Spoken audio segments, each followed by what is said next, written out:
श्री गणेशाय नमः। श्री सरस्वत्यै नमः।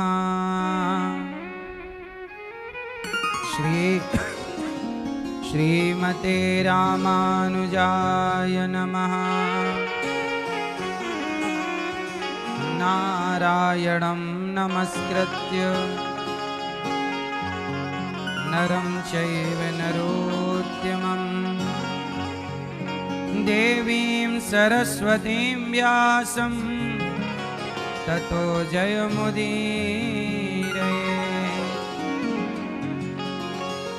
लक्ष्मीनाथसमारम्भां नाथयामनमध्यमाम्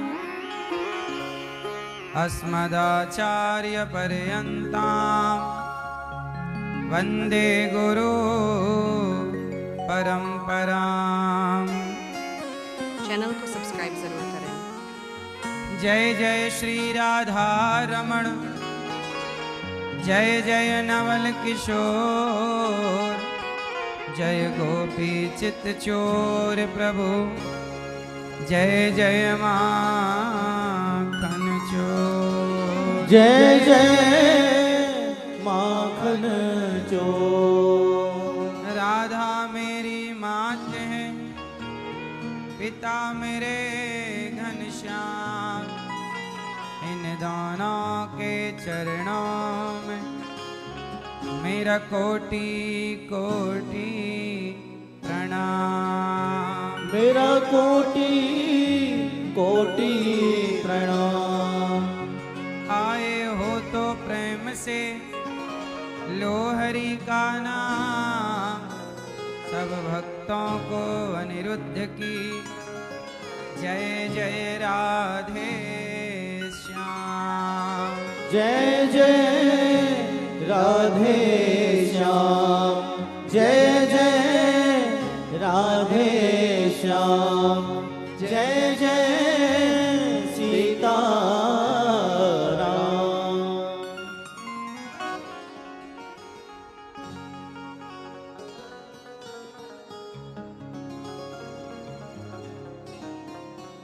अब सौंप दिया इस जीवन का सब भार तुम्हारे हाथों में है। जीत तुम्हारे हाथों में और हार तुम्हारे हाथों में। राधे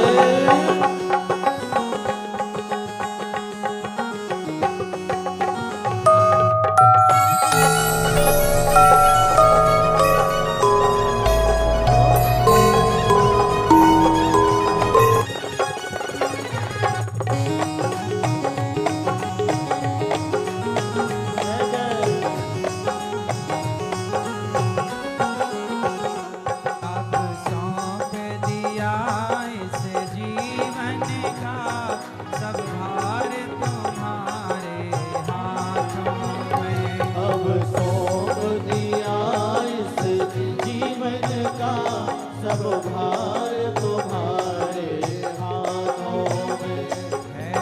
जीत तुम्हारे हाथों में और हार तुम्हारे हाथों में है। जीत तुम्हारे हाथों में और हार तुम्हारे हाथों में। एक बार सब लोग मेरे साथ बोलिए। अब सौंप दिया भगवान के चरणों में समर्पण, ये समर्पण। अब सौंप दिया इस जीवन का सब भार तुम्हारे हाथों में। अब सौंप दिया इस जीवन का सब भार तुम्हारे हाथों में।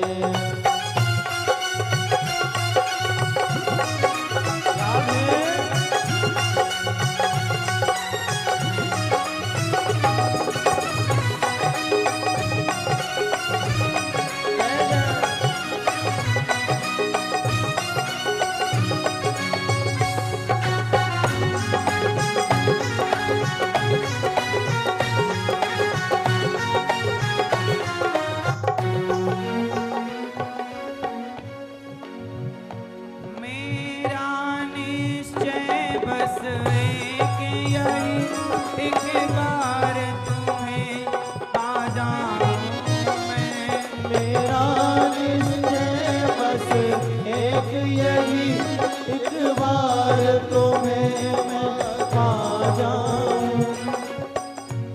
जीव का एक ही संकल्प होना चाहिए, हमारा एक ही लक्ष्य होना चाहिए। क्या? मेरा निश्चय बस एक यही, क्या?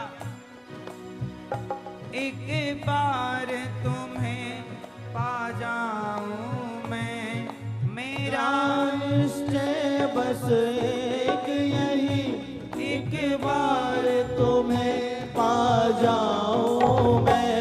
अर्पण कर दूं, अर्पण कर दूं दुनिया भर का सब प्यार तुम्हारे हाथों में। ऐसी ही कथा सुनने के लिए चैनल को सब्सक्राइब जरूर करें। प्यार तुम्हारे हाथों में। अब सौंप दिया इस जीवन का सब भार तुम्हारे हाथों में। अब सौंप दिया इस जीवन का सब भार तुम्हारे हाथों में।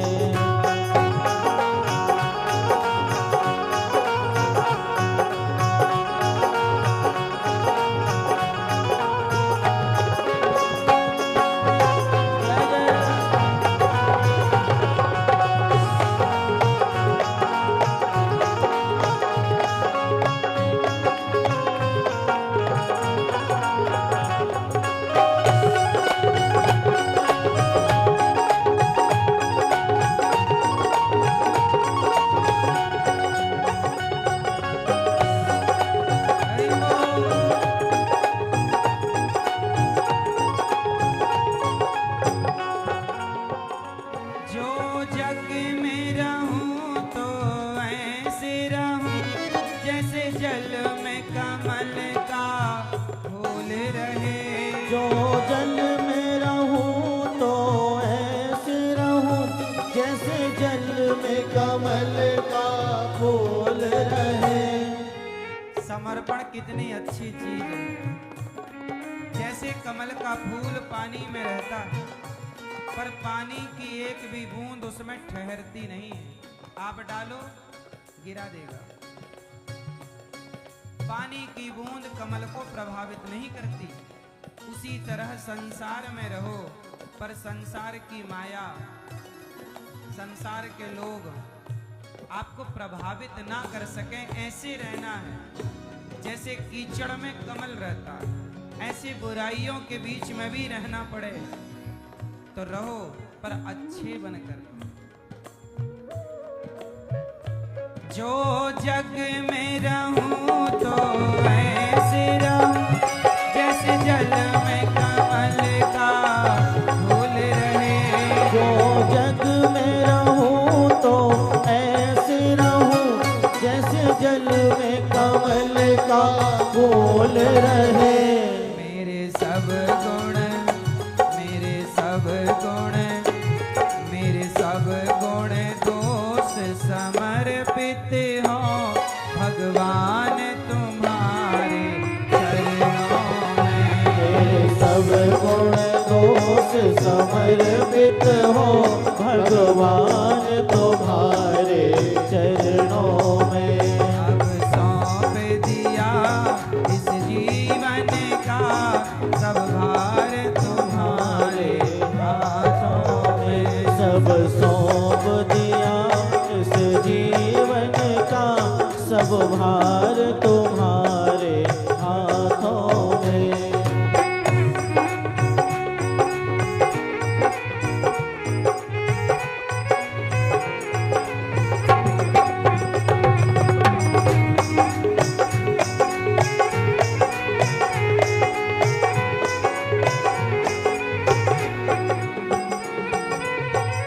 मुझ में तुझ में बस भेद यही, मैं नर हूँ तुम नारायण हो।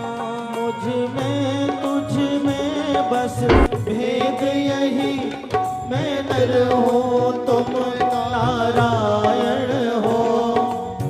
नर और नारायण इतना ही अंतर है।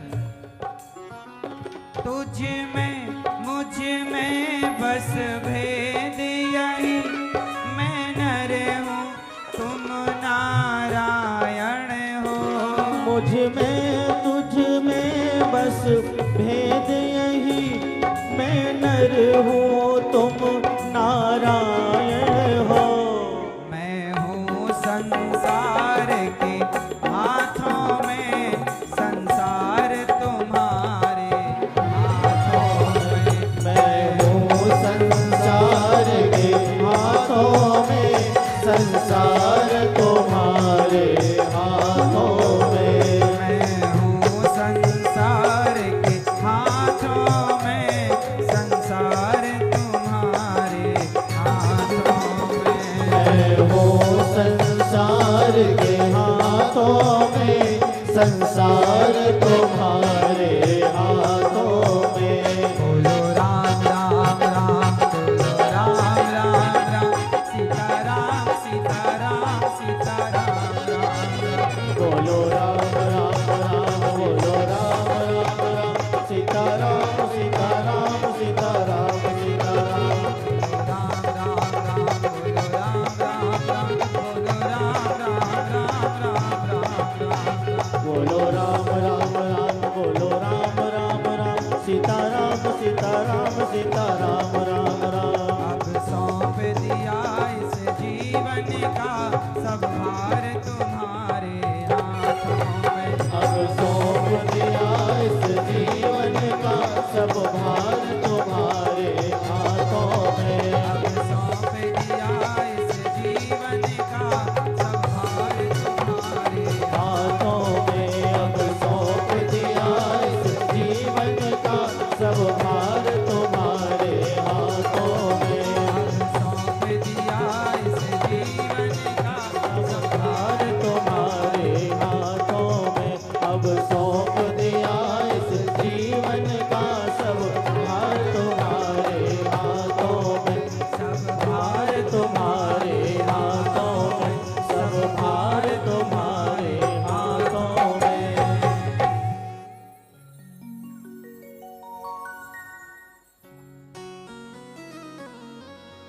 यदि मानव का मुझे जन्म मिले, निष्काम भाव से सेवा करूं।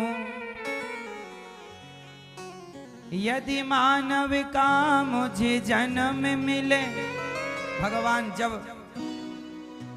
84 लाख योनियों में हम भटकते हैं ना, तो जैसे कुत्ता है, बिल्ली है, गधा है, ये बात वो कह रहे हैं। अन्य जीव जंतु कह रहे हैं भगवान से कि प्रभु यदि मानव का मुझे जन्म मिले, वो कुत्ता बिल्ली कह रहे हैं, यदि मुझे आप मानव बनाओगे ना प्रभु, यदि मानव का मुझे जन्म मिले, निष्काम भाव से सेवा करूं। इस पूजन की एक एक रंग का है सार तुम्हारे हाथों में। इस पूजक की एक एक रंग का है भार तुम्हारे हाथों में। जो जीव अभी मनुष्य बने नहीं, वो मनुष्य बनने के लिए तड़प रहे हैं कि एक बार आप हमें मनुष्य बना दो प्रभु, फिर हम आपकी ऐसी भक्ति करेंगे कि 84 लाख योनियों से मुक्त हो जाएंगे, फिर ना भटकना पड़ेगा। थक गए भटक भटक के, और कितना भटकोगे। बार बार भटकाओ, बार बार भटकाओ। इसलिए भक्त भटकना नहीं चाहता, स्थायी स्थिर रहना चाहता है। इसलिए मेरी मां, भगवान की भक्ति समर्पण से ही स्टार्ट होगी, और यही बात कही जा रही है।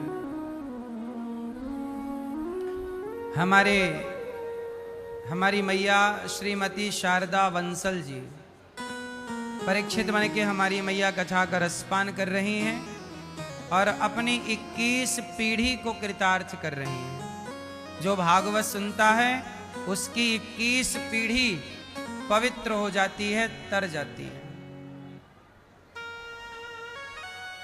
भागवत जब भी आप सुनते हैं तो वह 21 पीढ़ी का कल्याण करती है।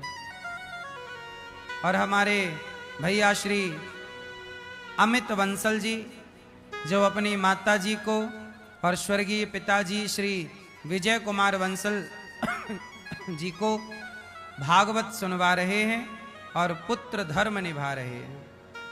आज हमारी मैया ने, श्रीमती शारदा देवी बंसल जी ने स्वर्गीय श्री विजय कुमार बंसल जी के लिए और पुत्र भैया हमारे श्री अमित बंसल जी ने, आज इन्होंने अपने कल्याण के लिए और अपने पूर्वजों के कल्याण के लिए भागवत के साथ साथ इन्होंने गौ दान भी किया। आज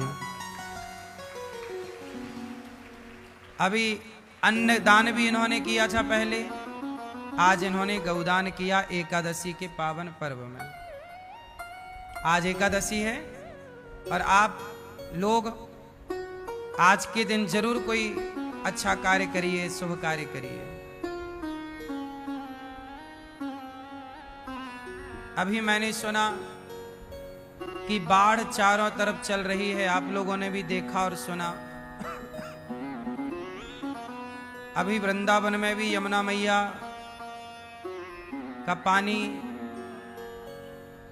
बढ़ता ही चला जा रहा है, कुछ घरों तक पहुंच भी गया। तो आज ही मैंने कहा कि जो बाढ़ प्रभावित भक्त हैं उनके घर घर तक भोजन पहुंचाने की व्यवस्था गौरी गोपाल भगवान की तरफ से आज से होगी। तो जो बाढ़ प्रभावित लोग हैं उन तक भोजन पहुंचाना, यह भी ये दास अनिरुद्ध की जिम्मेदारी है। तो आप भी इन सेवाओं से अपने आप को जोड़ सकते हैं। आज एकादशी के दिन संकल्प लें कि हम अन्नदान करेंगे। बहुत लोग तो जो प्रभावित हैं वो आकर गौरी गोपाल जी की रसोई में पा लेते हैं। जो बड़े बूढ़े हैं, जो नहीं आ सकते, उनके पास तक पहुंचे भोजन। तो आप लोगों से मेरी प्रार्थना है कि इन सब सेवाओं से आप अपने आप को जोड़े रखिए। भागवत जी का भी 7 तारीख से पुनः भागवत जी के पोथी पाठ बैठेंगे। आप लोग भी अपने पितरों के लिए भागवत जी का पाठ बिठा सकते हैं। भागवत जी अपने पूर्वजों के लिए जरूर सुनवाना चाहिए, जरूर ये शुभ कार्य करना चाहिए। 21 पीढ़ी भागवत जी से तरती हैं। जाने अनजाने में कोई पाप हो जाए तो भागवत जी श्रवण करने से व्यक्ति उस पाप से मुक्त हो जाता है। इसलिए भागवत सुनाई जाती है, सुनी जाती है। और पितृपक्ष में, श्राद्ध पक्ष में विशेष अनुष्ठान पितरों के लिए ही होता है। उसका फल हम वर्तमान पीढ़ी को तो मिलता है, पितरों को भी विशेष फल प्राप्त होता है। और इस पितृपक्ष श्राद्ध पक्ष में ये विशेषता है कि सूर्य ग्रहण और चंद्र ग्रहण दोनों ही इस पितृपक्ष में 100 वर्षों के बाद आ रहे हैं। ये संयोग ऐसा 100 वर्षों के बाद आता है। कभी 100 साल पहले ही ऐसा संयोग आया था और अब 100 साल बाद ये संयोग आ रहा है कि शुरुआत चंद्र ग्रहण से है और पूर्ण सूर्य ग्रहण से। तो पितृपक्ष में 7 तारीख से स्टार्ट हो जाएंगे। आप भी पाठ, भागवत जी के पोथी पाठ, अर्थात ये भागवत जी के पोथी पाठ क्या है? ये भागवत सुनवाना ही पोथी पाठ कहलाता है पूर्वजों को।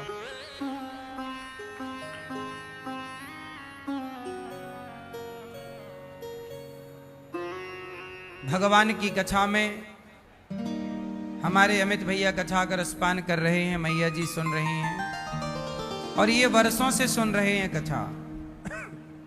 मैया बहुत समय से कथा सुन रही हैं और सुनते सुनते देखिए बिहारी जी ने अपने पास बुला के बिठा लिया। ये कृपा है। जब आप भगवान के लिए कदम बढ़ाते हैं तो भगवान निश्चित ही कृपा करते हैं।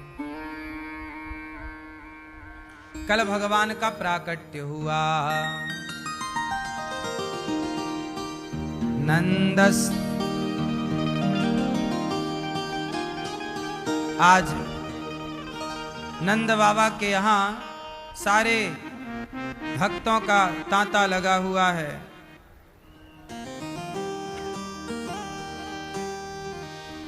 सारे भक्त आ रहे हैं, बाबा बधाई हो, तने बुढ़ापे में रबड़ी से रात में लड़ुआ सोलाला जायो है। नंदस्त्वात्मज उत्पन्ने जाताह्लादो महामना आहूय विप्रान् वेदज्ञान स्नातः सुचिरलंकृतः।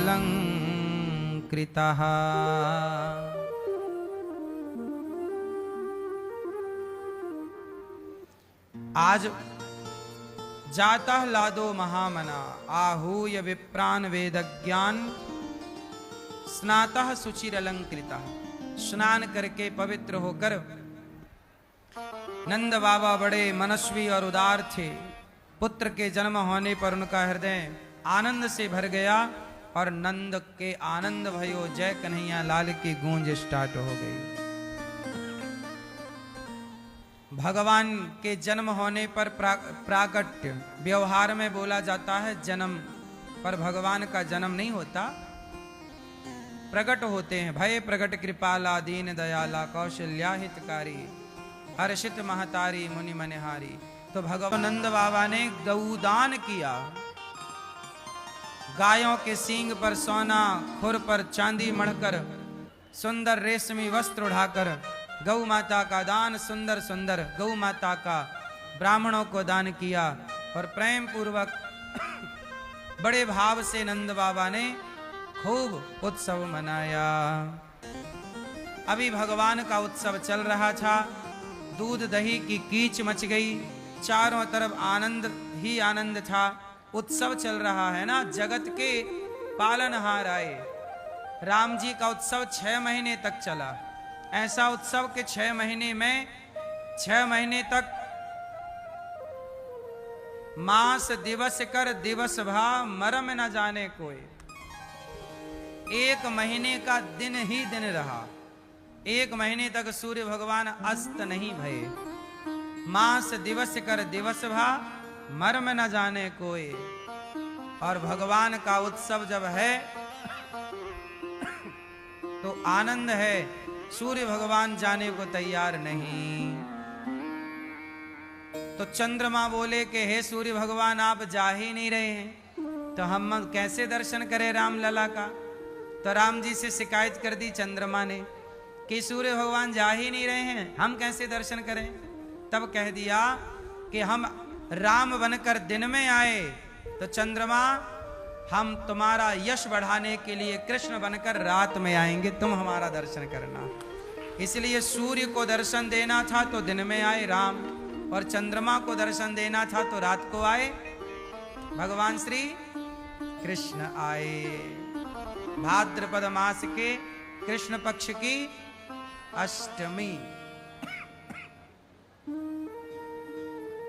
भगवान का पावन उत्सव। अच्छा, भगवान राम नवमी में आए।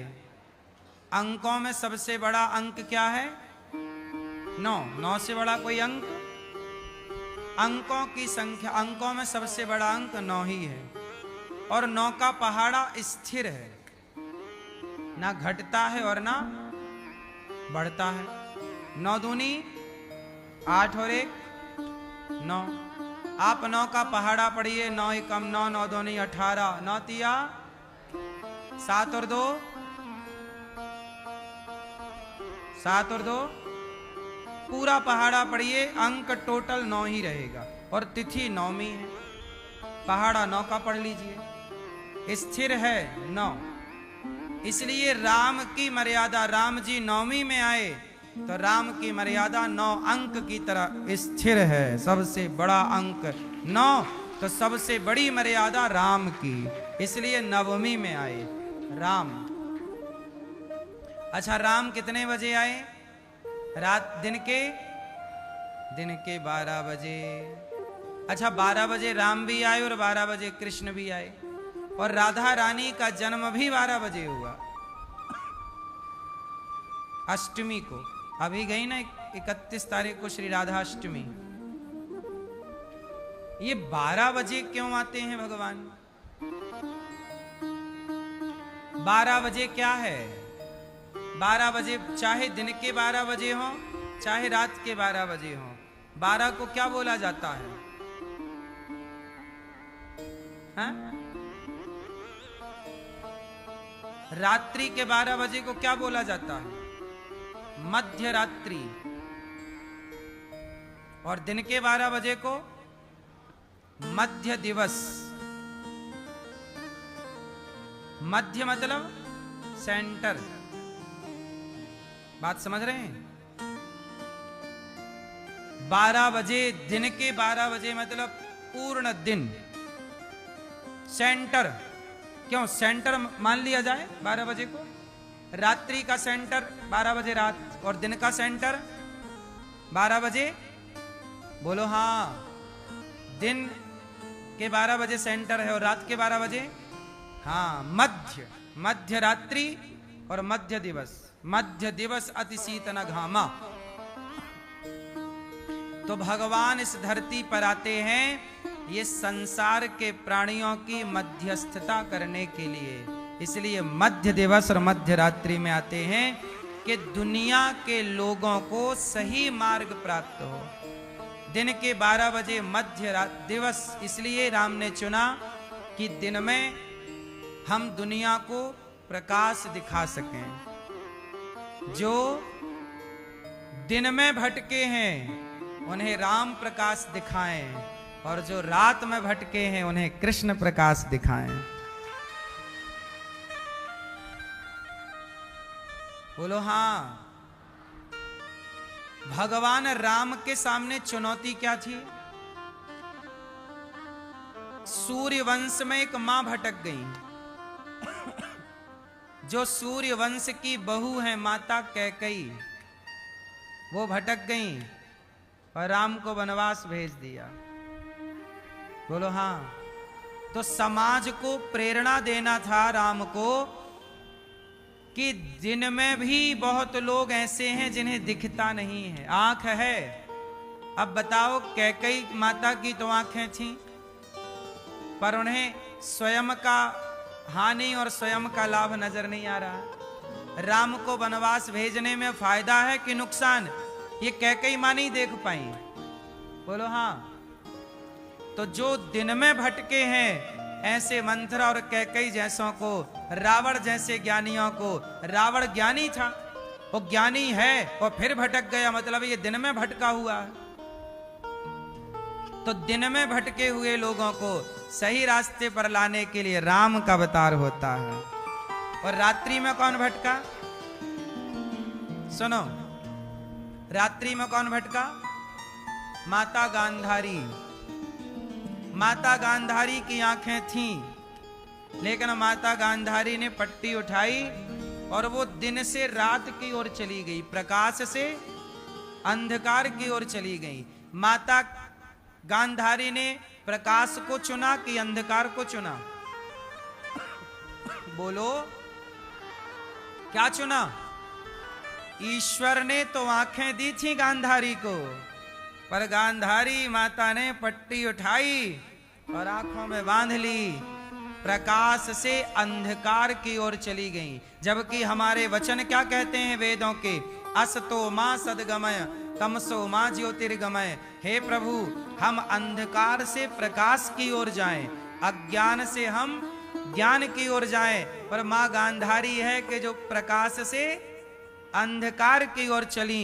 और जब मां गांधारी प्रकाश से अंधकार की ओर चली, जब वो अंधकार में प्रवेश कर गई, तो अंधकार में भक्त यदि भटक रहा हो तो भगवान को भी अंधकार में जाके बचाना पड़ेगा। इसलिए कृष्ण पक्ष की घोर अंधेरी रात। अच्छा ये बताओ, कोई अंधकार में भटक जाए तो आपको भी अंधकार में उतरना पड़ेगा कि नहीं? बोलो, बिल्कुल जाना पड़ेगा, क्योंकि अंधकार में भटका है कोई। जाओ, लाओ, उतरो आप भी अंधकार में।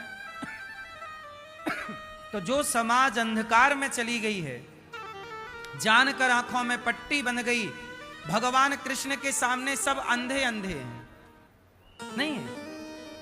गांधारी अंधी, अंधी मतलब अंधकार, धृतराष्ट्र अंधे, और धृतराष्ट्र का बेटा अंधा कौन?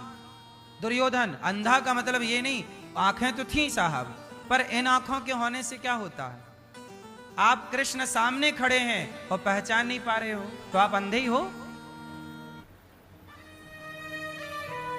तो इन सारे अंधों को रास्ता दिखाने के लिए और भटकी हुई समाज को गीता सुनाने के लिए प्रभु रात में प्रकट हुए हैं, कृष्ण बनकर आए।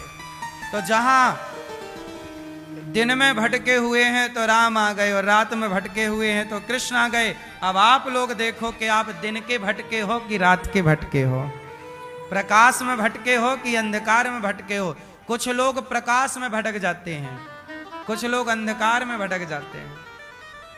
तो दोनों के लिए हमारे प्रभु दो अवतार लेते हैं। हमारे नारायण राम बन गए तो हमारे श्रीमन नारायण कृष्ण बन के, और इन्होंने रास्ता दिखाया। अब देखिए,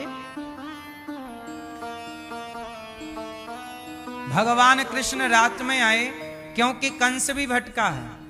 कंस ने अपनी सगी बहन को जेल में डाल दिया, माता देवकी को, और इतना बड़ा अंधा कि बहन के बेटे को मार डालता, पैदा होते हो बच्चों को। बताओ, बाल हत्यारा है कंस। कौन सा हत्यारा है? बच्चों को जन्म लेते ही मार डालता, बाल हत्यारा है।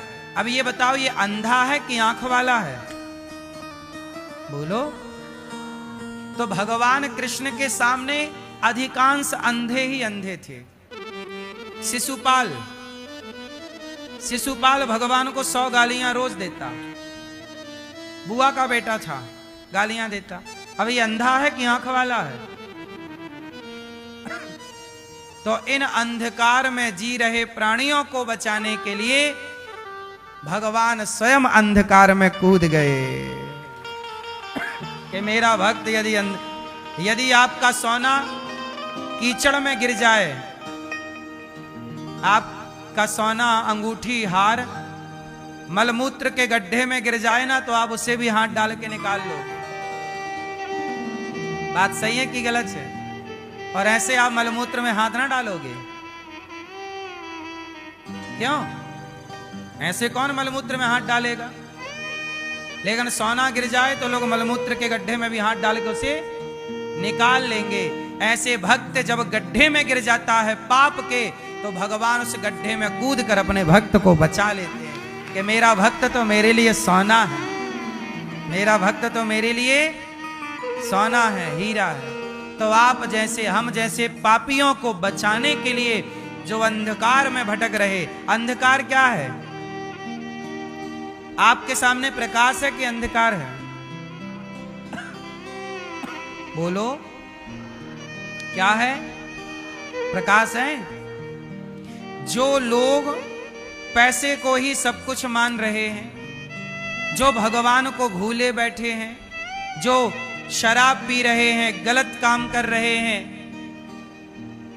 अब ये प्रकाश में है कि अंधकार में है?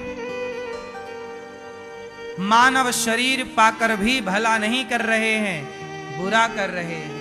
आंखों से भगवान को नहीं देख रहे हैं, गलत गलत चीजों को देख रहे हैं। हाथों से किसी को रोटी नहीं खिला रहे हैं, किसी का गला दबा रहे हैं, किसी की गर्दन काट रहे हैं। तो ये सब प्रकाश में है कि अंधकार में है? इन्हीं अंधकार में जीने वाले प्राणियों को भगवान प्रकाश दिखाने, टॉर्च दिखाने, रोशनी दिखाने प्रकट होते हैं, रास्ता दिखाने प्रकट होते हैं। देख लो, ये रास्ता है, किस ओर तेरी मंजिल, किस ओर जा रहा है, अनमोल तेरा जीवन यूं ही गवा रहा। आपको कहां जाना था? आप लोग प्रकट हुए, पैदा हुए काहे के लिए? अच्छे काम करने। कर क्या रहे हो? शराब पी के पड़ा है एक आदमी, पूछो जरा शराबी से, क्या भाई ये नशा करके पड़ने के लिए, नाली में पड़े रहने के लिए भगवान ने तुझे मनुष्य बनाया है? यदि नाले में ही पड़ना होता तो भगवान तुझे सुअर ना बनाते क्योंकि सुअर का तो जन्म सिद्ध अधिकार है नाले में रहने का। पर तू मनुष्य होके शराब पी के यदि सुअर के संग पड़ा है तो मतलब ईश्वर से थोड़ी सी गलती हो गई। जैसे सुअर बनाना चाहिए था उसे इंसान बना दिया। तो इंसान बना है तो इंसान बनने की कदर तो कर। किस ओर तेरी मंजिल, तू कहां जाने के लिए आया है, वो कहां चला? तू अपना कल्याण करने आया है। आत्म कल्याण कर, अच्छे काम कर, सेवा कर, समाज के लिए कुछ अच्छा सोच, अच्छा कर। कहां के लिए निकला था, कहां पहुंच गया? इसलिए इस भटके हुए समाज, जब जब समाज अंधकार में पहुंचता है, भटकता है, तब तब भगवान अवतार लेकर भक्तों की रक्षा करते। परित्राणाय साधूनां विनाशाय च दुष्कृतां धर्म संस्थापनार्थाय संभवामि युगे युगे। जब जब होय धर्म की हानि, बाढ़हि असुर अधम अभिमानी, तब तब धरि प्रभु विविध शरीरा। भगवान शरीर धारण करते हैं और दिव्य रास्ता भक्तों को बताते हैं। अब देखो पूतना मौसी, अभी भगवान का उत्सव चालू था कि पूतना मौसी आ गई। और पूतना जब आई तो पूतना मौसी अपने स्तनों में जहर भर लेती है। जहर, जिस आंचल में ममता होती है, मां का बच्चे के लिए प्यार होता है, उस आंचल में आज पूतना ने कन्हैया को मारने के प्लान से आई है। जहर भर के आई है। जहर पिलाऊंगी बालक को, मर जाएगा। भगवान को मारना चाहती है पूतना। क्यों मारना चाहती है किसी को नहीं पता। कुछ लोग होते हैं जो आपका कुछ बिगाड़ना चाहते हैं। पूछो भैया कि आप इनका क्यों बिगाड़ना चाहते हो, आप इनसे क्यों ईर्ष्या करते हो, क्यों द्वेष और नफरत करते हो? पूछो उनसे।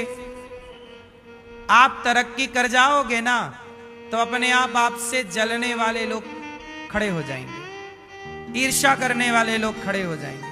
उनसे पूछो कि भाई हमने तुम्हारा क्या बिगाड़ा है जो तुम हमसे ईर्ष्या करने लग गए? तो वो कहेंगे कि बिगाड़ा कुछ नहीं है, बस तुम हमसे आगे निकल गए तो हम तुम्हारी बराबरी कर नहीं पाए तो ईर्ष्या कर रहे हैं।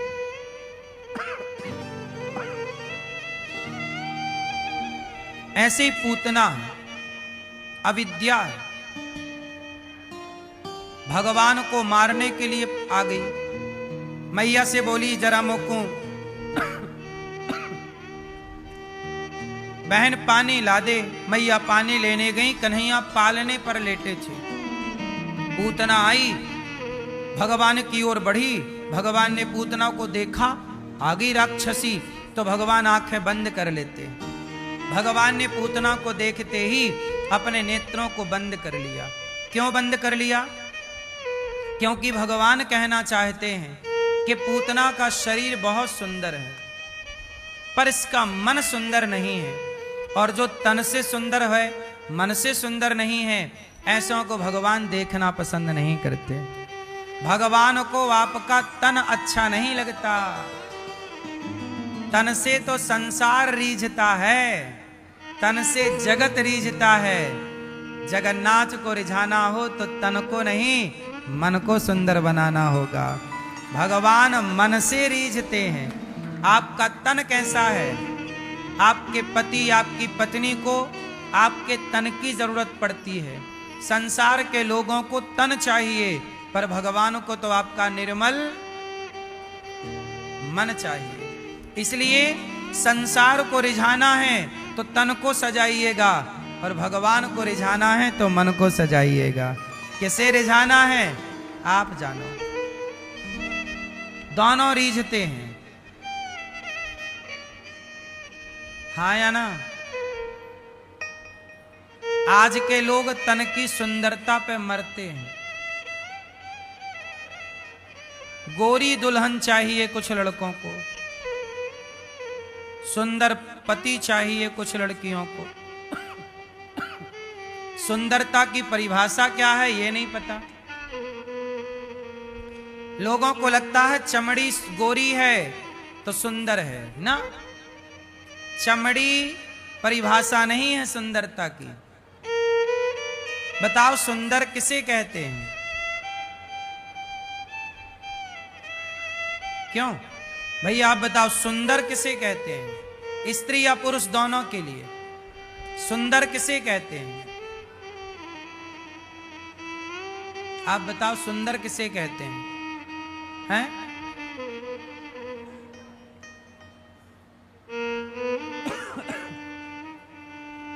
सुंदर किसे कहते हैं? क्यों ये भैया सो गए क्या?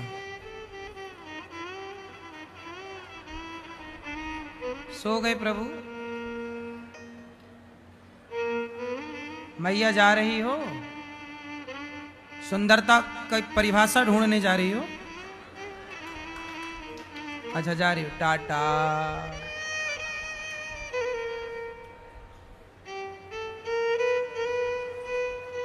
सुंदर किसे कहते हैं? जब आप किसी जंगल में जाते हो, हरियाली देखते हो तो कहते हो वाह कितना सुंदर पार्क है, कितना सुंदर बगीचा है, कितना सुंदर जंगल है। मतलब हरियाली भी सुंदर है। बोलो हाँ। कोयल कूकती है, वाह कितनी सुंदर आवाज है इसकी। बोलो हाँ। कोई गाय श्यामा गाय है, बिल्कुल काली, तो वो भले काली है पर कितनी सुंदर गाय है।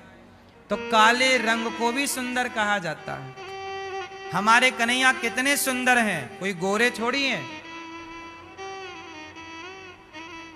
गोरे होते तो क्या करते मनमोहन, जब श्याम रंग पर ही दुनिया मर जाती है। तो श्याम सुंदर, वो सांवले हैं पर सुंदर हैं। सुंदर किसे कहते हैं ये प्रश्न है। तो सुनो, किसी की छवि कैसी है, आंख कैसी है, नाक कैसी है, बनावट कैसी है, बनावट से सुंदरता नहीं देखी जाती। आप गोरे हैं कि काले हैं, अमीर हैं कि गरीब हैं, लंबे हैं कि ठिनगे हैं, ये सुंदरता का पैमाना नहीं है। सुंदर कौन है? जिसने इस धरती पर समाज के लिए, इस राष्ट्र के लिए जिसने बहुत अच्छे कार्य किए, वो स्त्री करे या पुरुष करे, जिसने समाज के लिए, देश के लिए जो अच्छे काम करे वो सबसे सुंदर है। जो भारत के लिए काम करे। हमारी सेना लड़ती है आतंक से, गोली खाती है, इसलिए सबसे सुंदर कौन? जो देश के लिए अपनी गोली छाती पे खा जाए, उससे सुंदर कौन होगा? वो सेना के जवान, उनसे सुंदर कौन होगा जिनके कारण हम और आप सुरक्षित हैं। तो सबसे सुंदर तो सैनिक होते हैं, हाँ या ना? फिर सबसे सुंदर होते हैं वो किसान, जो हमारे लिए दाल चावल गेहूं उगाते हैं और दिन रात काम करते हैं खेतों में, जिनके शरीर से माटी छूटती नहीं है। जिन किसानों का दिया हम गेहूं और अनाज खाते हैं। बोलो हाँ। किसान ना करे तो आप क्या खाओगे? कमाओ पैसा, पैसा थोड़ी खाएगा कोई। इसलिए सबसे सुंदर है जवान और सबसे सुंदर है किसान। सबसे सुंदर कौन है? वो किसान जो हम सबके लिए फसल उगाते हैं। सुंदर कौन है? जो बेटा अपने माँ बाप की सेवा करके माँ बाप को प्रसन्न करता हो, वो बेटा सुंदर है।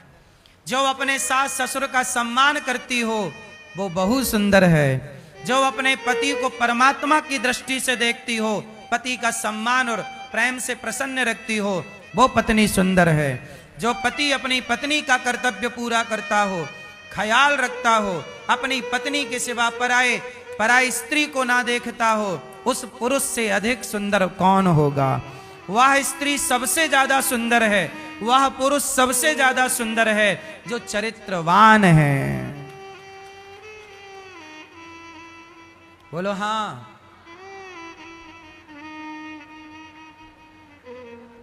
जो चरित्र का सुंदर है वही सुंदर है। चमड़ी के सुंदर लोगों की तो बाजार में बोलियां लगने लग जाती हैं। चमड़ी की सुंदरता तो बाजार में बिकती है साहब। चमड़ी की सुंदरता बाजार में बिकती है, पर चरित्र की सुंदरता कोई खरीद ही नहीं सकता। किसी के पास इतनी दौलत नहीं है कि वो आपके चरित्र को खरीद सके। इसलिए बताइए, चमड़ी का सुंदर होना सुंदर है या चरित्र का सुंदर होना सुंदर है?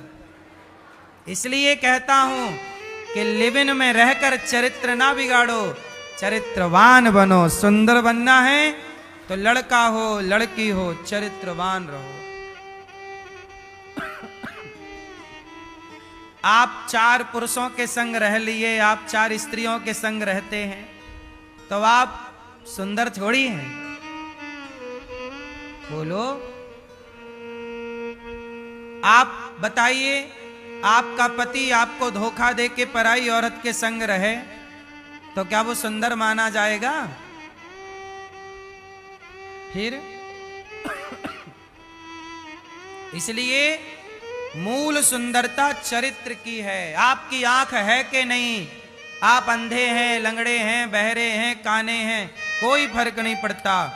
आप चरित्रवान हैं तो जैसे हैं आप सुंदर हैं, क्योंकि आप चरित्रवान हैं। इसलिए हमारे भारत में पूजा चरित्र की होती है। हम लोग राम के चरित्र की पूजा करते हैं। राम चरित्र सुनबे को रसिया, राम लखन सीता मन। हमारे भारत में कहावत है, कहते हैं धन गया तो कुछ ना गया, स्वास्थ्य गया तो थोड़ा गया, पर चरित्र गया तो सब कुछ चला गया। बात सही है कि गलत है? कितने % सही है? कितने %? 100 100 सही है। पूतना मौसी आई, तन की सुंदर थी पर मन की कचरा थी, तो भगवान ने ऐसे कचरा को देखा ही नहीं, नेत्र बंद कर लिया, हम नहीं देखे। पूतना उठाई कृष्ण को, जहर पिलाने लग गई, तो भगवान ने बोला, हे भोलेनाथ आओ, आपने समुद्र मंथन का जहर पिया था, आपको अभ्यास है, थोड़ा मौसी जी का जहर आप पी लो। तो भगवान ने शंकर जी का आवाहन किया, आंखें बंद करके मानो आओ आओ। शंकर जी आए और भगवान कृष्ण जहर पी रहे थे, वो जहर भगवान शिव पी रहे थे, और दूध कन्हैया पी रहे हैं, और जहर शंकर जी पी रहे हैं। दूध पी लिया भगवान ने, जहर पी लिया, अब बचा क्या? भगवान को लगा पकड़े हैं तो इस पापनी को अब तार ही दें। तो पूतना के प्राण पीने लगे, और जब प्राण पीने लगे तो पूतना चिल्लाई, बालक छोड़ दो छोड़ दो। भगवान बोले, मौसी जी गलत बात, हमने थोड़ी तुम्हें पकड़ा है, तुमने हमें पकड़ा है, और जो हमें एक बार पकड़ लेता है फिर वो लाख प्रयास करे, हम उसे नहीं छोड़ते। भगवान ने पूतना के प्राण पी गए। पूतना आकाश मार्ग में अपना रूप राक्षसी का लेके उड़ी। भगवान ने प्राण पिए, धड़ाम से गिर पड़ी। इतना बड़ा शरीर पूतना का, 6 कोस का जंगल टूट गया। इतने बड़े बड़े पांव के एक पांव उसका दूरी बता रहे हैं कि मथुरा में उसके पांव के तलवे थे तो घुटने यहां। इतना बड़ा एक पांव, पूरा शरीर तो पूछो ही मत भैया, पूरा शरीर बड़ा विशाल काय था। राक्षसी थी, बड़ी थी।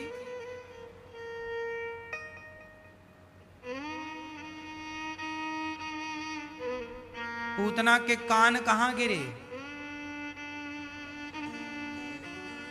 कि कानपुर नाम काहे पड़ गया?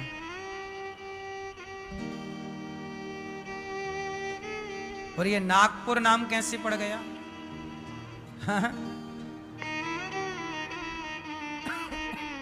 नहीं, इसका पूतना से कोई लेना देना नहीं है, पर ऐसे विनोद में ये बातें कही जाती हैं, मजाक में। पूतना इतनी विशाल काय थी कि पूतना जब गिरी तो जंगल उस 6 कोस का टूट गया, धड़ाम से गिरी।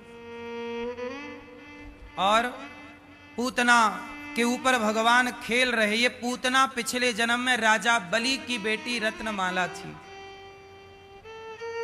राजा बलि की बेटी कौन? रत्नमाला।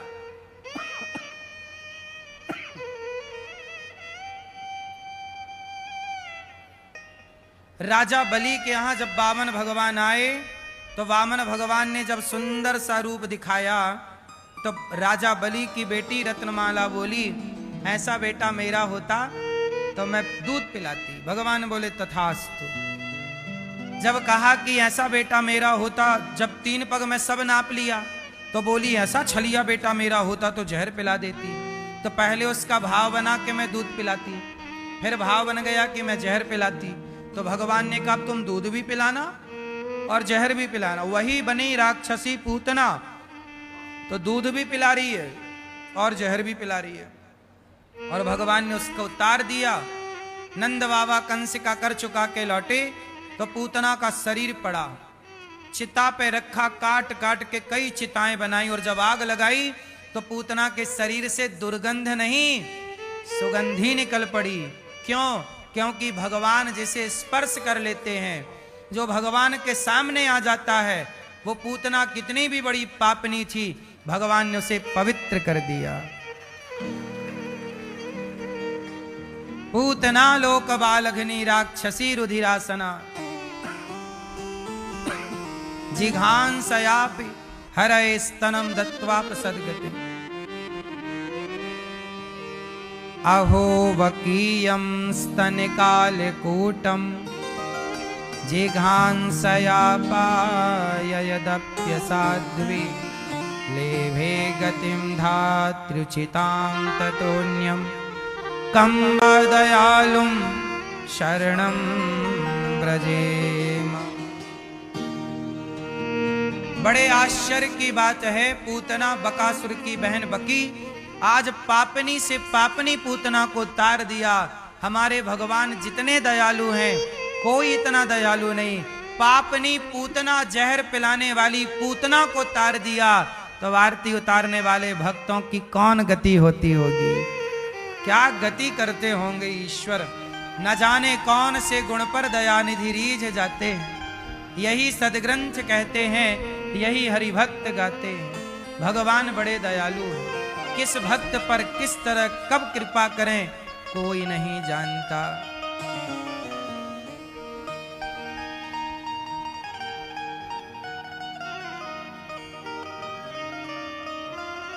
बड़े दयालु हैं भगवान। हाँ, न जाने कौन से गुण पर दयानिधि रीझ जाते हैं। न जाने कौन से गुण पर दयानिधि रीझ जाते हैं।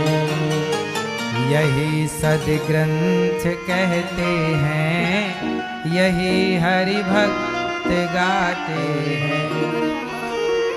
न रोए बन गमन में श्री पिता की वेदनाओं पर।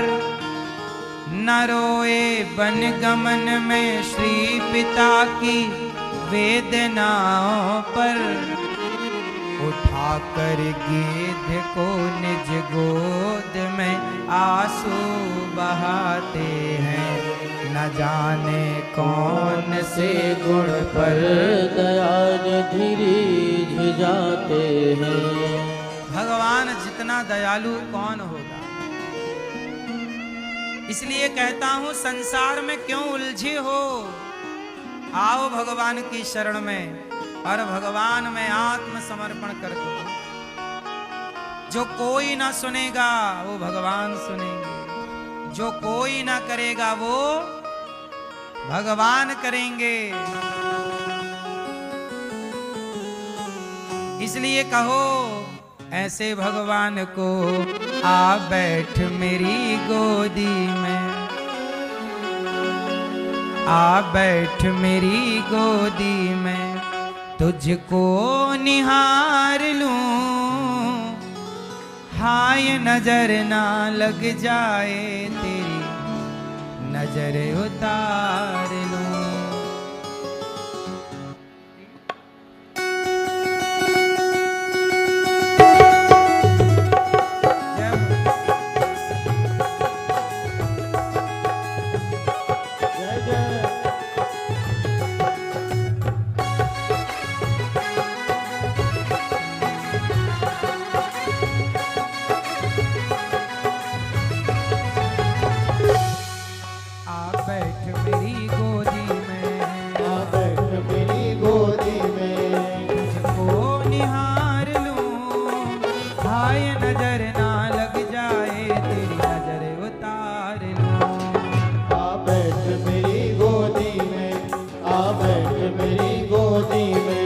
तुझको निहार लो, हाय नजर ना लग जाए तेरी, नजर उतार लो।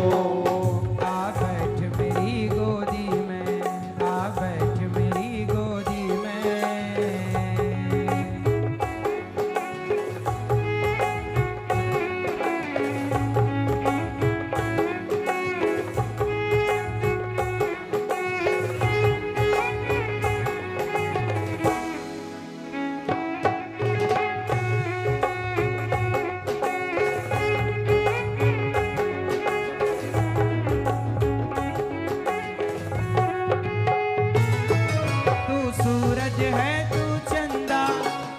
आँखों के तारे, मेरी आँखों के तारे। तू सूरज है तू चंदा, मेरी आँखों के तारे, मेरी आँखों के तारे। आंचल में छिप जा लाडले, ओ दुनिया से न्यारे, ओ दुनिया से न्यारे। आंचल में छुप जा लाडले, ओ दुनिया से न्यारे, ओ दुनिया से न्यारे।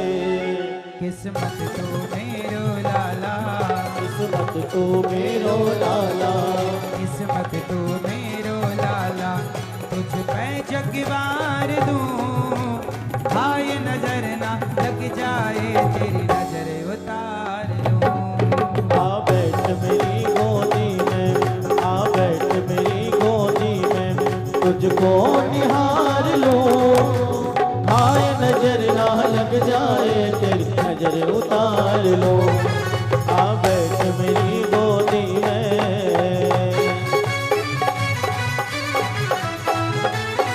जय हो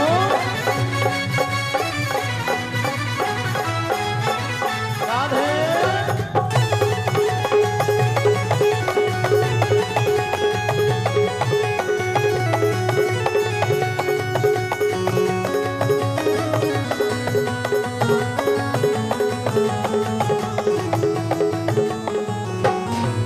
तेरे मोटे मोटे नैना, तेरी तोतली जुबान, तेरी तोतली जुबान। तेरे मोटे मोटे नैना, तेरी तोतली जुबान, तेरी तोतली जुबान।